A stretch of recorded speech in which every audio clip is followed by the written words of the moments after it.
રાજકોટથી સમાચાર સામે આવી રહ્યા છે। રાજકોટમાં કરુણ અગ્નિકાંડ બાદ ગુજરાત સહિત કેટલાક રાજ્યોમાં આગળ કોઈ આવી ગોઝારી ઘટના ન બને તેવા હેતુસર ફાયર સેફટીને લઈ તંત્ર હરકતમાં આવ્યું છે। આજે અમરેલી વહીવટી તંત્ર પણ જાગ્યું છે।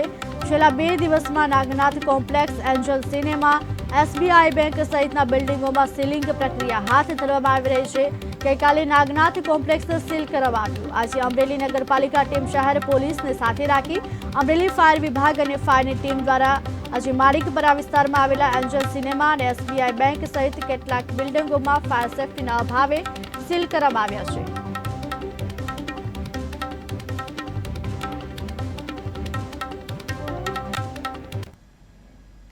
આજરોજ અમરેલી શહેરની મધ્યમાં કાર્યરત એન્જલ સિનેમા કોમ્પ્લેક્સ ખાતે સીલિંગ પ્રક્રિયા હાથ ધરવામાં આવેલી છે। ફાયર સેફ્ટીની અપૂરતી સુવિધાઓના કારણે આ કોમ્પ્લેક્સની અંદર બેંક, કોમર્શિયલ એક્ટિવિટીઝ કરતી દુકાનો તેમજ સિનેમાગૃહ આવેલા છે।